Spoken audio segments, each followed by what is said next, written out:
Welcome back, everybody. Welcome back. We have a small number of people, but I'm sure some more people will come on in when they finish up. Did everybody have a good lunch? Are we all full? We're all happy? Fantastic. Now, moving on with our afternoon. Next up, we have a panel discussion that is entitled Redefining Assessment, Exploring Alternative Approaches to Evaluate Student Learning Without Traditional Grades.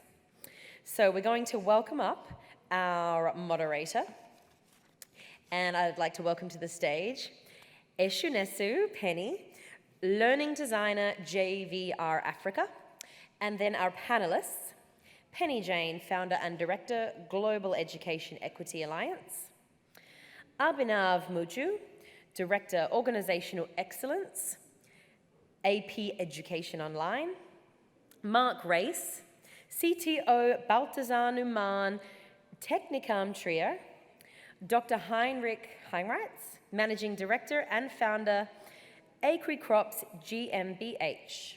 Coming up to the stage, everybody.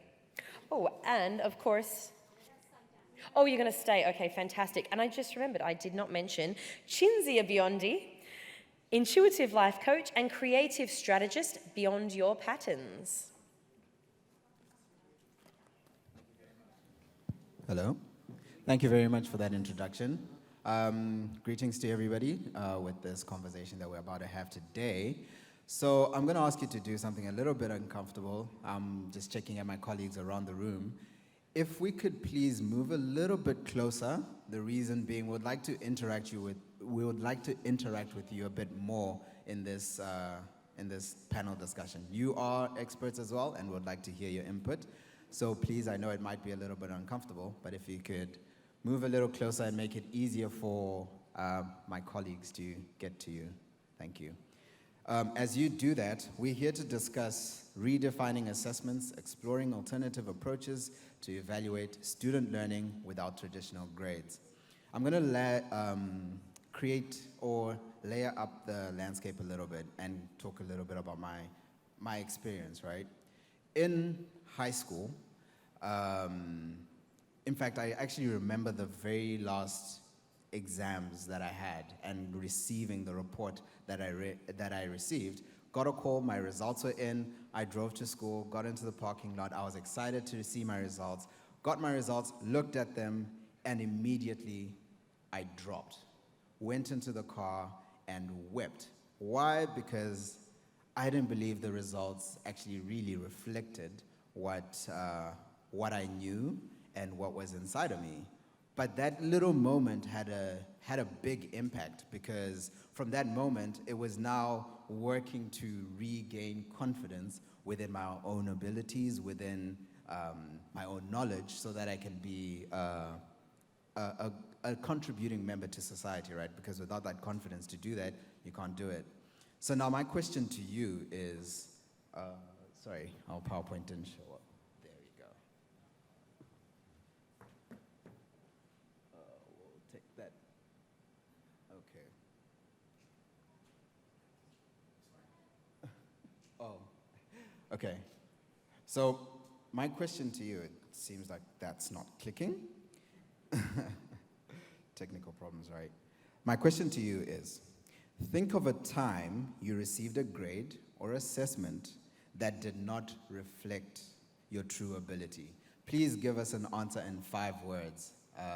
Colleagues in the room, please can you identify people to give this answer? We should focus on how the incorrect grade made you feel there we go. as a learner. Yeah. So in 5 words, how did this make you feel as a learner? And we've got one over here all ready to go. Oh, it's me. Go ahead, Sheila. It's me.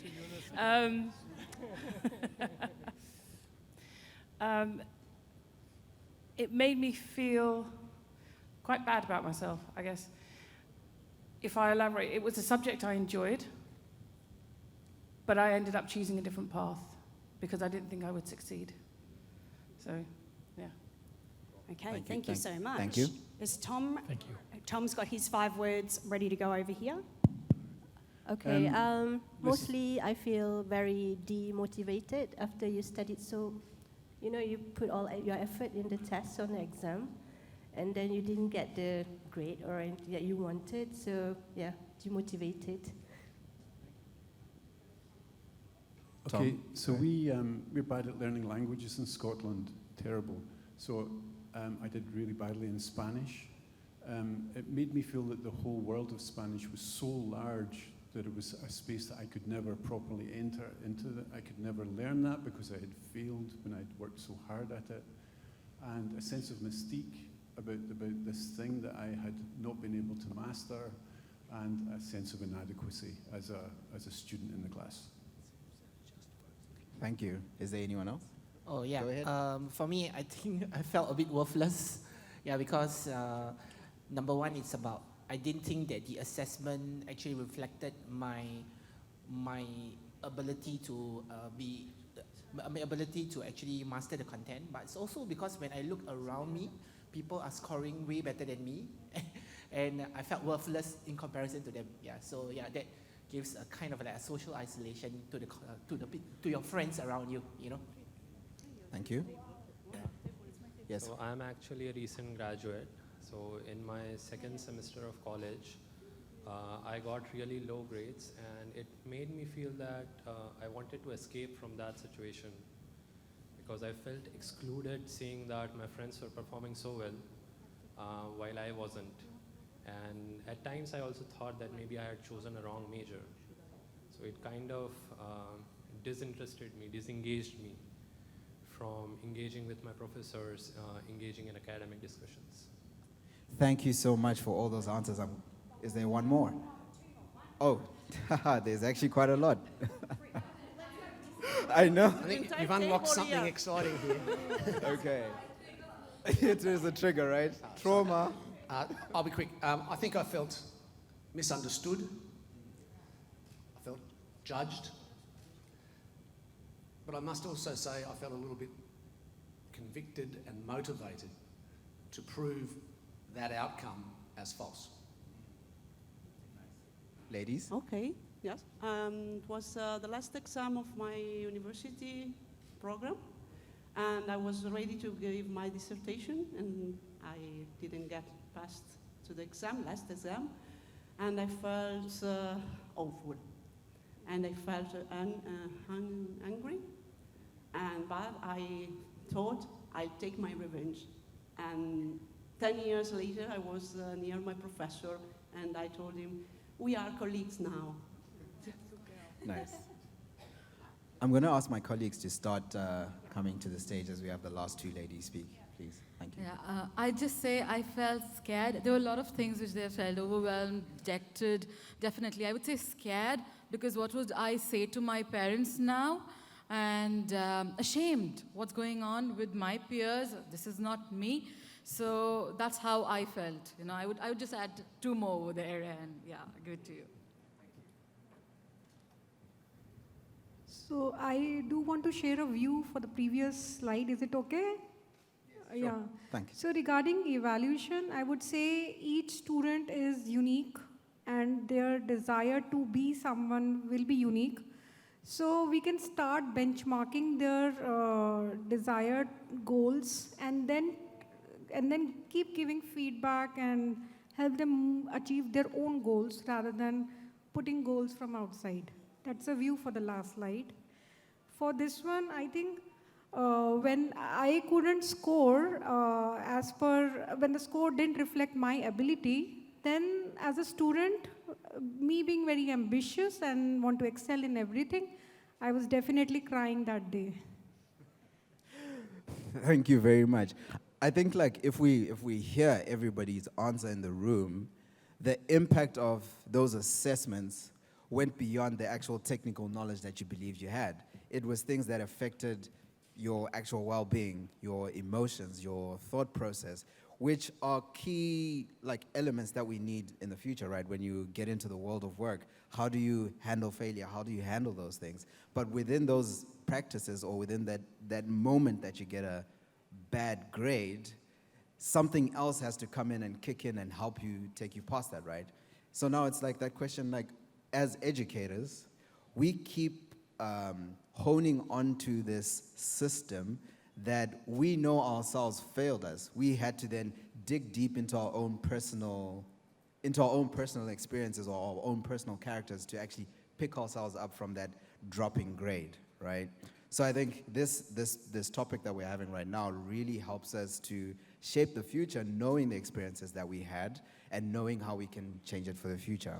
Now, with my panelists here, I'd like to find out, from your angles, what systems of assessments have you seen implemented and what are you implementing in your side? I'm going to start with Penny, please. So Penny Jane from Global Education Equity Alliance. I actually had a very similar moment, and in grade 4, a teacher actually looked at me and she said, "Penny, you fail all the time, you will never amount to anything." And in that moment, I wanted the ground to open up. And when I think about all of the contributions that you've given us, there were very few people that at that moment were also able to say, "I'm going to prove you wrong." Because you have to deal with the emotion first. Now, I did decide after that if that was the best teacher that they could put in front of a classroom when I grew up, I was going to become a teacher and I was going to be the best teacher I could be. So that's how I became a teacher. But these moments and the things that we say as a result of assessment grades stay with people forever. And so I have a wondering, when I think about all the responses we've just had to getting a grade that does not reflect our ability and the emotions and the concepts of self-doubt and embarrassment and shame, I'm wondering why we still put students through that today. I mean, I'm not a young woman, and why are we still putting students in these high-stakes tests when we know how they made us feel? And in fact, more systems are putting their students through more high-stakes tests than we had when we went to school. So, I've got a few key questions that I always ask people when I'm working with them on their assessments. First question is, why are we assessing this? Why are we assessing this? What impact are we seeking to measure? If you were here yesterday, you would have heard me talk a lot about knowing your impact. So what impact are we seeking to measure? And then, who are we assessing for? Who are we assessing for? Is it so the student knows what they need to make, say, do or write next to show their next learning? Is it for us to be able to tick a box for our school administration to say we've done something? Is it for us to report student progress to their parent? But knowing who you are assessing for will determine significantly the mode of assessment that you use. Now, I'm not overly sure that in the next 10 years we're going to change high-stakes testing, so we have to just live with that. But we do have a lot of sphere of influence about what we can get teachers to do with students in their class. And so this is where a lot of my work comes in. And so I'm always saying to teachers, I want you to think about who you are assessing for and the best way you can make that happen. And so some of the ways that I work with people in early childhood settings and in primary school settings and even in early high school is if you're a teacher and you're giving some explicit instruction to your students that hopefully doesn't go longer than 15 minutes, 20 minutes max, then kids should be off applying what they've learned. But if you're in the middle of doing some explicit instructions, you can do a check-in that assesses whether the students are with you. That is, that they have caught what you have taught.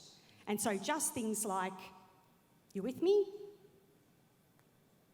Because if you get to the end of your 20-minute instruction and they're all going like that, that's been a waste of everyone's time. Another really good way is to involve students. So take photos of their work and get the students to reflect on what is happening in the picture. So I used to use this with my students. This is what the task that you did at the end of the task the day before. Here is the photo of it. I want you to tell me what was going on in your head What had you done there? How did you get that answer? Prove it to me. So there's those sorts of strategies as well. I don't know how we all did assessments before there was, mobile phones and videos and QR codes and stuff, but I love the way that many early childhood educators are using QR codes to log student reflections, and one of the greatest student reflections prompts that I could leave you with is, I used to think, now I think. And that can capture in one quick sentence a change in a child's thinking or understanding as a result of the learning. And then, of course, there's all the other ones like portfolios for student-led conferencing. And probably the most remarkable one I ever saw was when a little 5-year-old was leading their parent-teacher interview, and I was there, and this 5-year-old turned to their dad and said, "And Dad, you need to turn the volume down for the news because that is the time that I am practicing my reading and my room is right next door to the television." And that, I watched the dad sort of sit back because the student had already determined they needed to practice their reading, and they were able to have that conversation with their parent. So no student is too small to be able to be involved in their own assessment process. I'm going to hand over to my lovely colleague from Italy. Just get a load of her accent, it's amazing, to share what practices she does. Can you hear me? Ah, yes, okay, sorry. So, first of all, I am an intuitive coach, and my experience is mainly in the last 3 years and a half in a lot of eco-villages and intentional communities. So I'm really helping teenagers and students from family schools. And what I introduce is something that it's really practical. And it's, I believe that is coming from a lot of years of research, actually personal research. And what I found out is that a simple practice like appreciation, it's really powerful in our student, because appreciation, thanks to appreciation, we can really see greatness in other people, and also we can see our hidden potentials thanks to the eyes of other people. So this simple practice, I would not call it really assessment, but what I noticed in the last 3 years and a half, I noticed that it's really a powerful tool, first of all, to self-appreciate ourselves, but also to see hidden potential in other people. And I encourage a lot of schools, because I didn't see this practice, that it's really basic, to use more appreciation and recognition in schools. And I'm open also to see and learn from all of you if someone is using also this basic practice in their assessment tool. Thank you very much. That was quite insightful. And I'm thinking, as we listening to the two speakers who just spoke, Penny and Shanaz, right? We understand that we can't keep the assessment way the same, and we have to have a good why and a reason to why we're assessing, what do we want to achieve out of the assessment, because if our assessment is about us as educators, we're not going to help the student, right? So it has to always be about assessing and making sure that we're bringing out the best out of that student. I'm going to hand it over to Henrique now. Please, can you tell us a little bit more about your experience and what you've seen being done in the world of assessment? Yeah, thank you very much.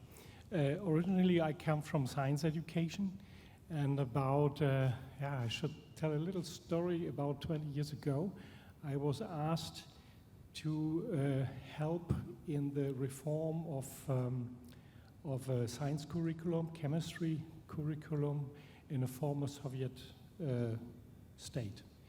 And when I read through all the documents before I did that training, I saw it was heavily knowledge and useless knowledge. I mean, you don't need to know necessarily how many protons Praseodymium has. You can learn that by heart, but it's completely useless. And so I started that workshop and said to the participants, highly skilled and really good people, I said, well, I have to tell you something. I had a conversation yesterday evening with the education minister. And the minister told me, we want to lower and probably also get rid of science education because we want to focus more on languages, more on ICT, and science might not play a role anymore. And then suddenly people, how can we do that? No, this is not possible. I said, well, maybe we can get some good arguments to keep science. And then we did some activities, and people gave reasons why chemistry is still important. So you would have, of course, you would have knowledge. People should know about different elements, about how a chemical equation works and so on. And I said, well, and these people, we also need our young people to know how to, we need people who can actually mix, pills or medication or something. We need these people, so they need to do this really. And then they also said, well, and we need a certain mindset that they care about the environment. So to cut a long story short, we had 3 dimensions. That was knowledge. That was said various times here already in the last days. Knowledge. Then we had skills. And we had values and attitudes. And all these 3 things together, that is what I later is my personal definition for competency. To have these triangle. Very simple, but at the same time, we also have now to think about how can we assess that? How can I assess attitude? And probably there's a second round, or should I come to that now? I'm actually going to keep at you a little bit. There's an example that you spoke about the organic farming. I think that was a great example into showing the practical ways of this assessment journey that students and teachers can go through. Please, can you speak about that a little bit more? If we talk about assessment, I think we also have to, we have to assess all these 3 dimensions. That is very important. But you can't do that with a test. It's not possible. So we rather should talk about feedback that makes people better. I like this definition more. Feedback, how to create intrinsic motivation. How can we do that? And it is certainly cannot be done with one point in the end of some measure, but we have to talk then about continuous assessment. And if we look at ourselves, the strictest assessor of ourselves are we ourselves. If we have, and then that is then my way. I have to say that I'm now from science education. I went to vocational training. This is something that drives me, that really drives me, and especially in organic farming. And we had young people where we created a training farm for organic farming that is now acknowledged by the Namibian government. And the question was now, how can we assess this competency? One possibility is you do some basic training first, and then you said, well, now everybody has got his or her private plot. And then the melons, they will grow or not. And you have to judge yourself, you will assess yourself how you have done. And I can really say, and I think if we look into ourselves, we are the strictest assessors with ourselves. The other thing is, what will happen then? You also would look to the neighbor private plot, as we call them, and would say, well, your beans are not doing very well. I think you gave them too much water. Water is good, but not too much water. And the compost that you did, I think you have to put a little bit manure from the sheep that we got from the neighbor farm. And so you have a situation, a learner-centered, not only learner-centered learning, but also learner-centered assessment. I don't say that this is the only way of assessment, no. But it's part of the assessment to make it possible that you can give a feedback to the young people for all three dimensions of competency. I think we are beyond testing knowledge. It's not enough. It has its place, yes, but it's not enough. We have to look further in assessment in the sense of, or in the meaning of giving a feedback to make people better, giving a feedback to create intrinsic motivation. Thank you very much. I love that, like, you know, self-assessment, that peer assessment that you get from your friends, it really does, or the peer assessment that you get from your colleague really does make a difference, right? And I mean, in Africa, there's this thing of, it takes a village to raise a child. And when you look at a village raising a child, it means that this child growing up, there's so many educators that are in there inputting and assessing this child at each stage. It's not marks related, but it's basically related on their end goal. So if we look at our children and see, okay, what is your end goal in mind? Looking at the organic farming, I want to have a good crop. So now we already have our assessment value, our measurable. Now we're walking them through that process, and they can see by themselves that I have succeeded in this moment because my crop is healthy, it's green, it's not overwatered, it has the right fertilizer and everything, and that's the power of that self-assessment and peer review, right? Now, with the thinking of a village being the proper educators for students, our village now is different. We have educators, we have family, we have the government, we have policies and all that. And I'm going to pose this to Mark.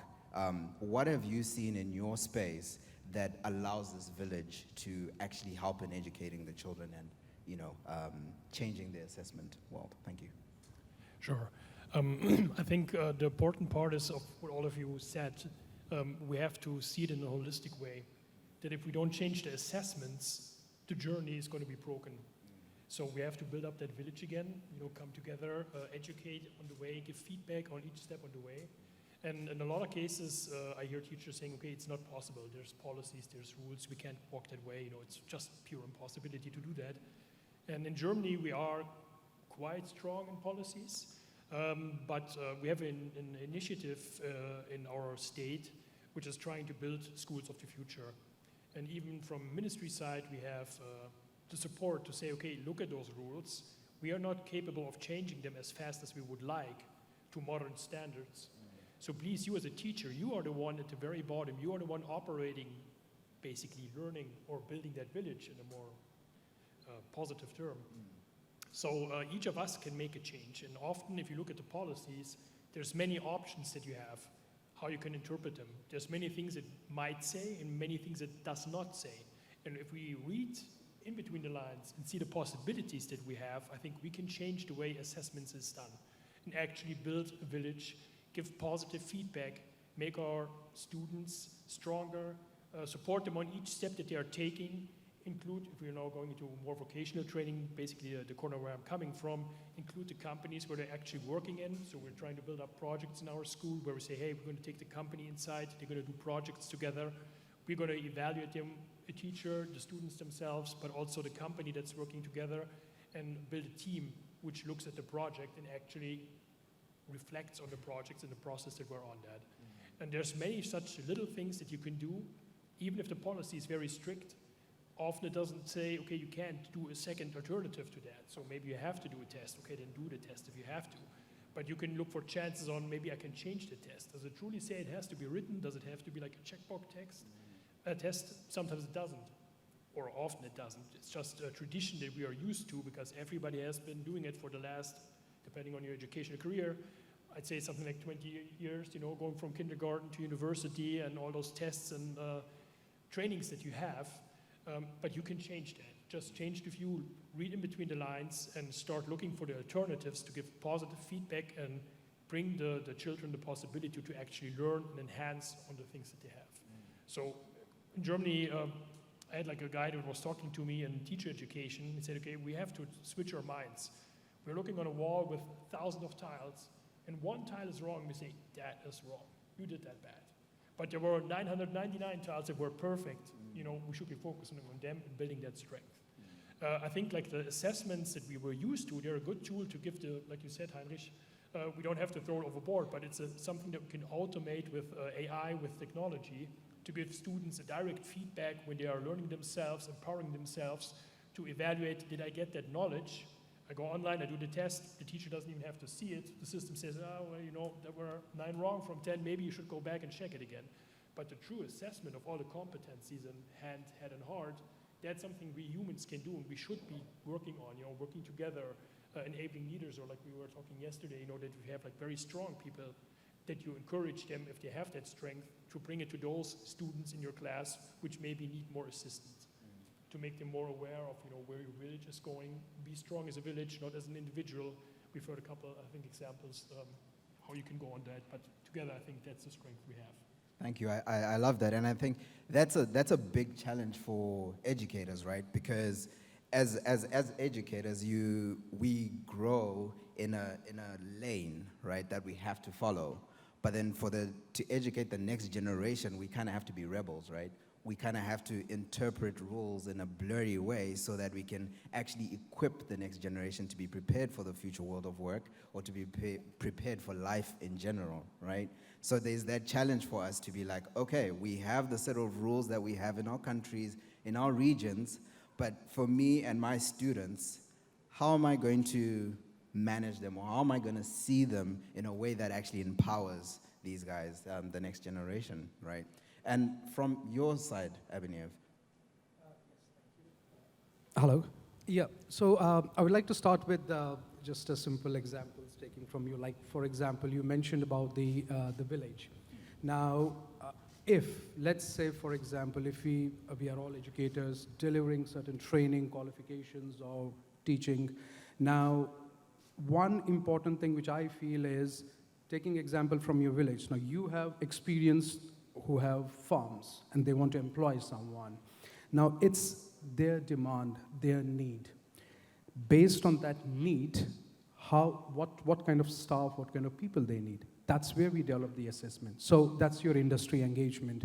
Now, say, for example, aviation. Let me give an example of aviation. In the aviation industry, I can't afford to have less than 100% accuracy. Otherwise, it's a risk. So that's where the demand changes. So which means the way we assess, it changes. So that's 2 aspects, 2 examples that I just wanted to start with. Now, the most important thing, again, which I personally feel is, yes, we all contribute, we all support this system, whichever assessment we want to take, any methodology we want to use. However, is this approved? Has this come from the system, or is it in the system from top? Because yes, we would love to do this. However, will our learner be accepted by an employer? Because if we see, say in the UK, I'll just give you a concept that we have the National Occupation Standards. And on National Occupation Standards, there are different occupations, different sectors. Each sector at different level has a different need. Say you have a team member has a different skill set that's needed, manager has a different skill set, and like that. So if as an employer, if I have to employ someone at that particular level as a team manager, I would design, I would like to assess based on my needs, my profit. So at the end, this is the end goal which people have to sustain in the real work life. So that's the sustenance. And based on that, we need to have more and more industry engagement in developing the assessment. If we can't, which means that progression, that articulation, or that growth, it becomes stagnant, or we just get lost. So that's one key factor which I just wanted to discuss about and talk about. The other factor, I know we are all talking about, moving away from grades. I totally agree with that because I personally didn't like grades. However, we will cater to a vast majority of learners who not like to get grades. But there is some number of people who are competitive, and for them grades do matter. Now it depends, your grade giving in numbers or grade like your pass merit distinctions, but there is some kind of a recognition they would like to get. So the assessments, I would suggest, should be like designed, developed in such a way that yes, it has an element of competition. At the same time, it gives recognition, and also it maintains a balance for those whose nature is not like that. So they are not competitive, like, yes, 90% of distinctions. So for example, let's say we have like an assessment wherein give a presentation about a topic. Now, again, coming to the aviation industry, so if I give a presentation, someone else gives a presentation, my presentation will be like, okay, I give basic things, definitions, and how to do it. But the other person might give same definitions, however, how that person is relating to emergency situations, how the person is relating to, how to cope up with that stress within that industry, or when I'm doing 300 hours of flights and what happens. Similarly, we teach policing qualifications. Similarly, in policing, now we have policing leadership training that we do. But again, the assessment differs here. So again, one officer is like one student. He might give me a presentation or a practical demonstration, giving me those basic needs. The other might relate to some emergency situations or neighborhood policing, how we deal with these situations. So the assessment designing, starting from the framework level, because in the UK we have the awarding body concept. So the qualifications get designed and the training organizations, they deliver. So the assessments criteria are designed, majority of them developed by, or set by the awarding body. Now, that's where this should change, wherein the industry engagement should be there at the top level, so that when it comes down to educators or the people who are delivering it, we deliver it effectively. So that's gist of it that I just wanted to share. That actually ties in very well with the conversation that was happening before with financing, right, and building that gap, where now as educators, before, educators were imparting knowledge for it to go into the industry, right? But now we have to be at a stage of looking around us and seeing the correct knowledge to be imparting into these people, so that there's a good synergy between industry, life, and the academic world. So that joining or that looking out for the industry is a great way for us to actually build that assessment, right? But there's something that we spoke about yesterday. I know we have a few minutes left before we open it up. Was speaking about the grades and how some people would actually appreciate it, right? We do know that grades, they create that competitiveness, right? How do we build the assessments to ensure that, yes, there's still competitiveness, but it's positive competitiveness. It's not competitiveness that makes me want to be better than my peer through any means necessary, because that's a problem we have in society now. In work, it's something that in school, I want to be an A-star student. I'm not going to share my notes with anyone because I want to be number one in class. And then when you get into work, you're not collaborating with anyone because you want to be the CEO.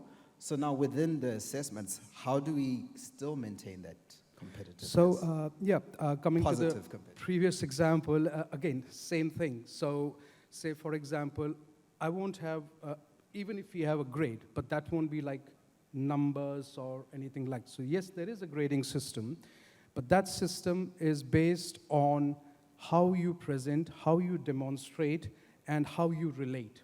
So your analytical skills, you're relating to your workplace, relating to day-to-day activities. So same example, I am able to define the systems, how the, let's say, plane works, I'm able to define how to take off, what are the systems.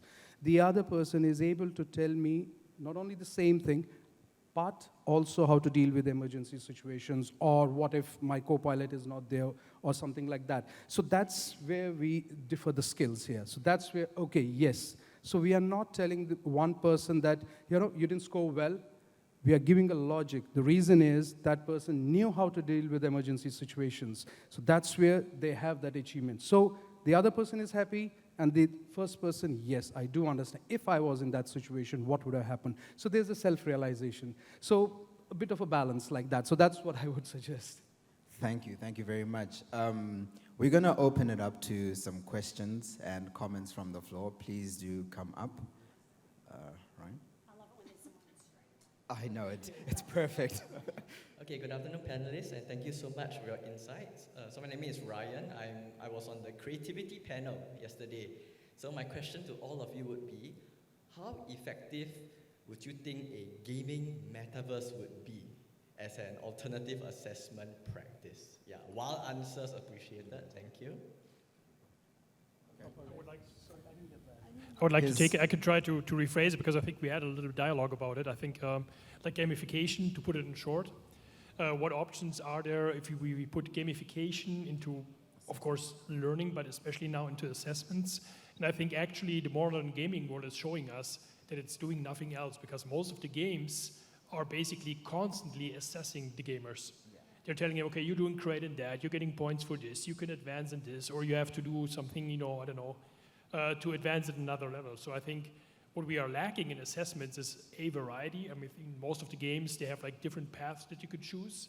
I'm not an expert, but I don't know, it could be a magician or be the sword fighter. You choose the path and the assessments which will come to you.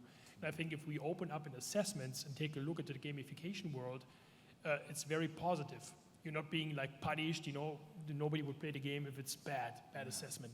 But if the game is good and it motivates you to do more, to engage and try again, that's what gamification is doing. And I think we really need an education to have that positive impact, or have that industry, come into education, because there's so much potential behind that if we actually would use it. We were talking before about like a game which replaced in a game ancient Egypt one-to-one, and you can go there. It has like a learning alternative. You don't have to do all the other stuff that the game offers, but you can see ancient Egypt. And if you go into the metaverse, I think it opens so many more chances to actually be in there, like in a flight simulation. You can go there, you can fly in real, you can be thrown into situations which they cannot do in reality. Make the engine burn up or something like that. It has to be virtual to do that. There's one more thing I just wanted to add on to this. Say, for example, gaming, let's say gaming qualification, gaming training. Now, the assessment part, let's say, again, same example I would like to give. Now, one person does the gaming qualifications, or even develops a game. The other person develops the same game. However, looking at the, when they're going in the market or selling that, or for an employer, probably I will take a person who will generate the revenue at the same time, who will maybe touch vast majority of people.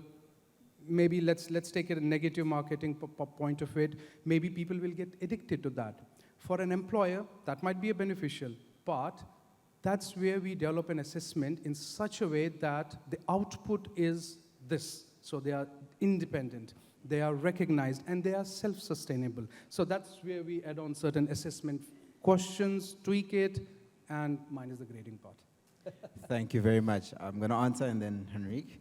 I think gamification is a great thing when it comes to assessments, because if we look at the future generation, or if we look at Gen Z right now, they're filled with so much aesthetic stimulation, right? When it comes to TikTok, Instagram, everything that they're touching has some sort of visual impact or some sort of emotive thing that comes out from it, right? Now, if we look at traditional assessment practices, we're not going to engage them. We're not going to get them engaged in getting this assessment or wanting to succeed. So gaming is a way to actually join this world of technology that's there right now and ensure that we are speaking the same language as the digital natives. Whereas in before, if we stick to the traditional side, they're going to be looking at us like, okay, guys, I'm fine. I'm going to go play my game that side, and I'm going to learn life lessons on how to buy a house from playing Sims. You know what I mean? But if we can't adopt that in the education space, then we're going to lose them. They're going to be learning from TikTok more and more and more. Henrik? No, it works. I guess it depends on the content. The first thing to me would always be, what is a competency that the one who's sitting in front of this game is supposed to achieve? And if I have a clear vision about that, which competency is to be achieved, then I can also include. I would call it feedback systems. Yeah, feedback systems. So as another word for assessment in this context. I think we had one more question in the crowd. Yeah, so there is actually a saying in India which goes like, Guru Kumar Sheesh Kumbh hai, Gad Gad Kade Khot, Antar Hath Sahar De, Bahar Bhaya Chot. So what it basically means is that teacher is like a potter and the student is like a pot. So the teacher gives shape and cures the flaws with care, protecting and supporting from inside, but pounding from the outside. So what I think is that while we are thinking of alternative assessment practices, we also need to think that how we are teaching the students to adapt to those assessment practices. For example, the current system of assessment that we have, it's all about discipline. For example, like you need to be regular in going to your classes, you need to be regular in your studies. Then you would find that the current assessment practice is very much to your adaptability. So I think this is something that needs to be answered alongside this. So any comments on that? Okay. I do believe, I mean, your statement was the teacher is the potter, right? And then the student is the clay. There's also a mentality within the potter themselves that the clay kind of tells them what the clay is going to be, right? And a perspective for us as educators is literally that we should be in a space of bringing out what is the student. If he's a coffee cup, if he's a bowl or whatever, we must be there to help shape that, but not necessarily be there to bring our thinking of what this clay needs to look like, because then we take them outside of who they are, right? And we don't want to do that, because when they're an adult, they'll have crisis identity, thinking to myself, oh no, now I'm a doctor instead of a musician. You know what I mean? So it's that thing of really being centered around the child and bringing out what's in them. And us as the potters, we shape the clay to be what it needs to be, because sometimes you can't force it. Yeah, I don't know. We also call teachers as facilitator, because we are facilitating and shaping, actually bringing out the essence and the potential of the student. So I would call a teacher actually facilitators. Just quick thing. Now, mention teachers, mention students, but I think we have forgotten one key aspect which I personally feel is we are not involving parents, actually. Because, yes, they come to the school, fine, the regulatory bodies make some assessments and circulate it, including employer engagement, yes. But at the end, the children go home or they start their day from home. That is the pressure where it starts, the actual pressure. You need to achieve. They are more competitive. That's a different generation. So that generation has to be involved, actually, I personally feel, because it's the whole circle then is completed, actually. So parents, teachers, we have regulatory bodies, and we have those who may develop the framework, and the people who are delivering it. If all are involved on the same page, I think then we can incorporate any assessment strategy, whichever, and the change is easy. Thank you very much. I have a big red sign saying time's up here. Thank you so much to my colleagues on stage. These guys were amazing, and I learned a lot from all of you. I hope you guys enjoyed our panel discussion. Have a Thank good day. you. Thanks.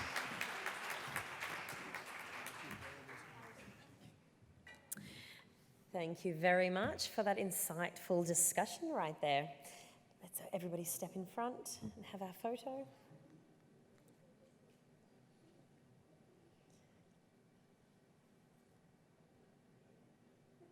Fantastic. Let's give them another round of applause.